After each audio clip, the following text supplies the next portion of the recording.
नमस्कार दोस्तों, मेरा नाम है आशीष राठौर। आज आप लोगों को भारत के पहले बुलेट ट्रेन प्रोजेक्ट को लेकर के बड़ी इन्फॉर्मेशन देना चाहूँगा। दोस्तों, इस महीने आप लोगों को मैंने हमारे भारत की पहली इंडिजिनसली मेड बुलेट ट्रेन के बारे में बताया था, किस तरीके की ये दिखने वाली है। जब मिनिस्ट्री ऑफ रेलवे ने शेयर करी थी इसकी एक प्रोटोटाइप की फ़ोटो। अब वो फ़ोटो रियल है कि नहीं, उस चीज़ के ऊपर संशय था, लेकिन हाँ, उस चीज़ को वायरल होने के बाद आखिरकार रेलवे ऑफिशियल्स ने ये बात मान ली है कि वो चीज़ सिर्फ एक फ़ोटो है, उसको आप रिलेट मत करिए, बिल्कुल एग्जैक्टली इस तरीके का प्रोटोटाइप आएगा। लेकिन दोस्तों, कहीं ना कहीं जिस तरीके से यहाँ पर आप लोगों को फेस दिखाई दे रहा था फ्रंट का इस ट्रेन का, कुछ उसी तरीके का यहाँ पर वीडियो एनिमेशन में BEML ने भी दिखा दिया था कि साइड से कुछ इस तरीके का यहाँ पर डिज़ाइन होगा, जो कि एक तरह से डॉल्फिन की तरह देखने को मिल रहा है। अभी तक फिलहाल ये न्यूज़ भी अब आ रही है कि डॉल्फिन से इंस्पायर्ड कहीं ना कहीं ये डिज़ाइन होने वाला है, और ये होना भी चाहिए, क्योंकि जिस तरीके से टनल से इसको गुजरना है 250 किलोमीटर प्रति घंटे की रफ्तार से, तो वहाँ पर ये साउंड को कम करने में काम करेगी डिज़ाइन। और इसी तरीके का कहीं ना कहीं आगे चल करके और ज़्यादा एरोडायनेमिक डिज़ाइन हम लोगों को देखने को मिलेगा आने वाली 300 किलोमीटर से भी ज़्यादा तेज़ चलने वाली बुलेट ट्रेन में, जो कि हम भारत में बनाएंगे। तो ये एक शुरुआत है। चलिए अब बात करते हैं दोस्तों महाराष्ट्र में बन रही 21 किलोमीटर की टनल के बारे में। इस टनल में 5 किलोमीटर का काम NATM टेक्नोलॉजी से खुदाई का कंप्लीट हो चुका है। वहाँ पर टनल लाइनिंग का काम भी चल रहा है। अब यहाँ पर बचा 16 किलोमीटर का काम। उसके लिए 2 टनल बोरिंग मशीन भारत आ चुकी हैं और इनका इंस्टॉलेशन का काम चल रहा था, असेंबल हो रही थी। ये शाफ्ट नंबर 1 जो कि BKC बांद्रा कुर्ला कॉम्प्लेक्स है, उसके आगे शाफ्ट नंबर 2 विक्रोली और शाफ्ट नंबर 3 सावली में। अब यहाँ पर विक्रोली में शाफ्ट नंबर 2 जो है, वहाँ पर टनल बोरिंग मशीन 1 रख दी गई है, असेंबल हो रही थी। इसका 13.6 मीटर डायमीटर का जो कटर हेड है, बिगेस्ट कटर हेड, वो इंस्टॉल हो गया था, लोअर हो गया था, असेंबली उसकी हो चुकी है।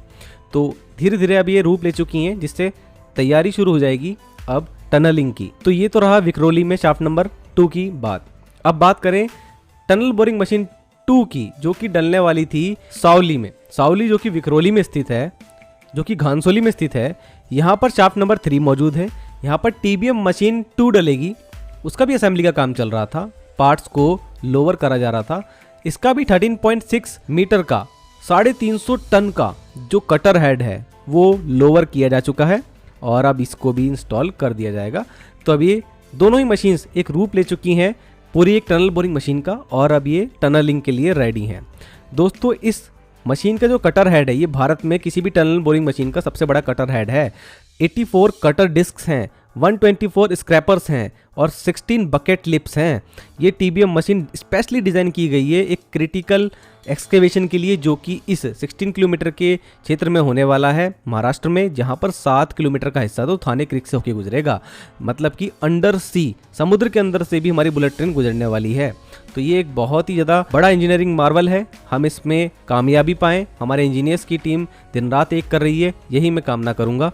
आई होप दोस्तों आप लोगों को ये क्लियर हुआ होगा। चलिए अब बात करते हैं हमारे इस प्रोजेक्ट में जो एक सबसे क्रिटिकल काम है SNT, सिग्नलिंग एंड टेलीकम्युनिकेशन का, उसकी भी अब शुरुआत होने वाली है। ऐसा मैं इसलिए कह रहा हूँ, देखिए सबसे पहले ट्रैक डालने की बात हुई थी, तो उससे पहले एक वर्कशॉप हुई, कैसे ट्रैक बिछाया जाएगा, J-स्लैब ट्रैक क्या होता है, जापान की टेक्नोलॉजी क्या है, उसको समझा हमारे इंजीनियर्स ने ट्रेनिंग ली, और आज पूरे प्रिसीजन के साथ एक बेस्ट तरीके से उस ट्रैक को डालने का काम हमारे इंडियन इंजीनियर्स एंड कंपनीज कर रहे हैं। उसके लिए जो लोकल मैन्युफैक्चरिंग है उसको बढ़ावा दिया गया, कैसे वो J-स्लैब बनाए जाएंगे, रेल कैसे बिछाई जाएंगी, कैसे बनाई जाएंगी, क्या उनके पैरामीटर होंगे, उन सब चीज़ों के लिए भी आज इकोसिस्टम पूरा लोकली ही डेवलप हो चुका है भारत में। अब यहाँ पर दोस्तों इलेक्ट्रिफिकेशन की बात करें तो उसके लिए भी पहले वर्कशॉप्स हुई, फिर इलेक्ट्रिफिकेशन के लिए टेंडर्स दिए गए। आज इलेक्ट्रिफिकेशन भी जापान की टेक्नोलॉजी की मदद से हो चुका है शुरू, और तेजी से OHE मास्ट लगे, उसके बाद OHE इक्विपमेंट भी अब लगना शुरू हो चुके हैं। 2x25 kV के सिस्टम पर वर्क करता है ये OHE सिस्टम, पूरा तरीके से एडवांस सिस्टम है, जापान में भी यूज होता है और आज भारत में भी यूज हो रहा है। अब यहाँ पर दोस्तों इलेक्ट्रिफिकेशन हो गया, ट्रैक डालने की बात हो गई। अब आखिरी काम, जो सबसे मोस्ट क्रिटिकल काम है, जिसके ऊपर डिपेंड करता है कि हमारा प्रोजेक्ट सफल होगा कि नहीं होगा, हमारी बुलेट ट्रेन सेफ होगी कि नहीं होगी, ये है सिग्नलिंग एंड टेलीकम्युनिकेशन का काम। क्योंकि हम लोग जापान की सिग्नलिंग सिस्टम को इंस्टॉल नहीं कर रहे हैं हमारे पहले बुलेट ट्रेन प्रोजेक्ट में, ये हमने तय कर लिया है। तो यहाँ पर हम लोग अपनाने वाले हैं European train control system level 2, ETCS level 2, जिसके लिए कॉन्ट्रैक्ट साइन हो चुका है सीमेंस के साथ में। सीमेंस ने इस तरीके के प्रोजेक्ट करे हुए हैं यूरोप में भी। यूरोप में जो यूरोपियन ट्रेन कंट्रोल सिस्टम है वो एक सबसे बेस्ट सिस्टम माना जाता है वर्ल्ड में, जिसमें एरर की संभावना काफ़ी कम है। और इसी तरीके का सिस्टम का एक और लेवल अप अगर कर दें, ETCS लेवल 3 हाइब्रिड, ये तो हमने यूज़ भी किया है अपने देश के पहले RRTS नेटवर्क में, दिल्ली से मेरठ के बीच में नमो भारत ट्रेन जहाँ चल रही है। वो काम दोस्तों वहाँ पे भी हुआ है। तो आज हम देश में अपने बुलेटिन प्रोजेक्ट में भी इसको यूज़ करने वाले हैं। अब इससे रिलेटेड जानकारी ये सामने आई है, अभी 14 से 15 मई के बीच में एक वर्कशॉप रखी गई थी। ग्लोबल कंपनीज ने भी यहाँ पे पार्टिसिपेशन किया था, अपने अपने प्रेजेंटेशन दिए थे कैसे वो NHS RCL के लिए काम आ सकते हैं, क्या उनके पास टेक्नोलॉजी है। तो दोस्तों यहाँ पर सबसे अच्छी बात मुझे ये लगी, NHS RCL ने इस वर्कशॉप को ऑर्गेनाइज किया और उनका एक ही एजेंडा था कि हम लोग कैसे स्टैंडर्डाइजेशन करें, मतलब कि हम जो भी चीज़ इंप्लीमेंट करने वाले हैं पहले बुलेट ट्रेन प्रोजेक्ट में, वो ऐसा स्टैंडर्डाइज हो जाए कि हम देश में आने वाले अगले बुलेट ट्रेन प्रोजेक्ट्स में उसी प्रोसीजर को फॉलो करें जो कि हमने यहाँ फॉलो किए हैं। तो हर एक चीज़ का एक प्रोसीजर बनाया जा रहा है, स्टैंडर्ड्स तय किए जा रहे हैं, क्या चीज़ किस तरीके की होगी, कैसे लगेगी। ऐसे में ही सिग्नलिंग एंड टेलीकम्युनिकेशन से रिलेटेड जो इक्विपमेंट्स हैं वो इंडिया में ही बने, ये भी एक बहुत बड़ा जोर दिया जा रहा था।